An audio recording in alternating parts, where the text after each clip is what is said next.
Welcome to part number 7 of the Mega Man 1 No Damage run. We're moving on to the Dr. Wily stages now. And as you might expect, the Dr. Wily stages are harder than the 6 main stages, but they're not significantly harder. The Dr. Wily stages contain many elements from the 6 main stages, so a lot of the obstacles are the same as ones you saw in the 6 main stages.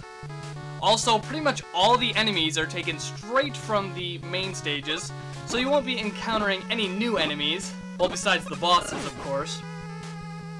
In this opening section, I demonstrate another way to get past these jumping enemies. Equip the ice power-up and just shoot them while they're in midair, and then you can walk under them without any problem.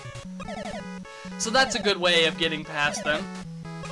For this area right here, equip the ice power-up once again and freeze these fire pillars. If you don't freeze them, I'm pretty sure it's impossible to get past this area without taking a hit anyway. So make sure you do that. For the Wily stages, just as a general rule, switch between the Mega Buster and the Elec Beam, simply because those are the two best weapons.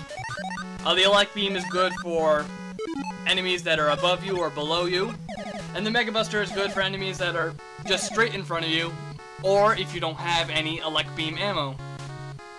For Dr. Wily stage number 1, make sure you save a good amount of Elec Beam ammo, because you might be needing it for the boss. It's certainly recommended that you keep some of the Elec Beam.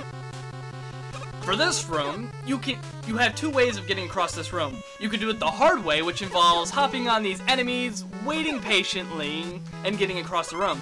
Or you can do it the easy way and just use the magnet beam, which is the way I always do.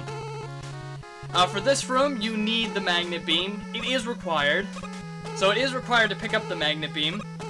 I've heard some people complain about the magnet beam being required.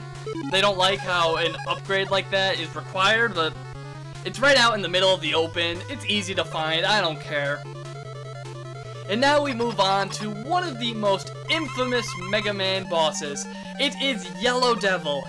Yes, the boss that everyone seems to have the hardest time with. However, I don't think he's that hard. I don't see it. He does the same pattern every time. You only have to jump like 5 times per cycle. It's not hard. I don't see why people have trouble with this. Now, I know a lot of people like absolutely have to use the pause trick in order to beat this guy, and I just don't get it. I'm sorry, this boss is not hard. It's not. I mean, it's not like the blocks move that fast. I mean, some people say they move incredibly fast and you just don't have time to react, but I just don't think that's true. They don't move that fast. I don't know, that's just a personal thing I have with Mega Man 1. I don't see how people find this boss to be hard. I mean, yeah, it can be tricky to beat it without taking damage, but a lot of people seem to think it's just impossible to beat without the pause glitch. Now, if you don't know about the pause glitch, basically, if you shoot any weapon, and then when it's over the boss, and you can just keep pausing and unpausing the game, and it will continuously damage the enemy. And, yeah, it's a pretty cheap way to defeat bosses, and some people use it. I don't use it, unless it's absolutely necessary, but it's not necessary in this playthrough. So, I'll see you in part number 8.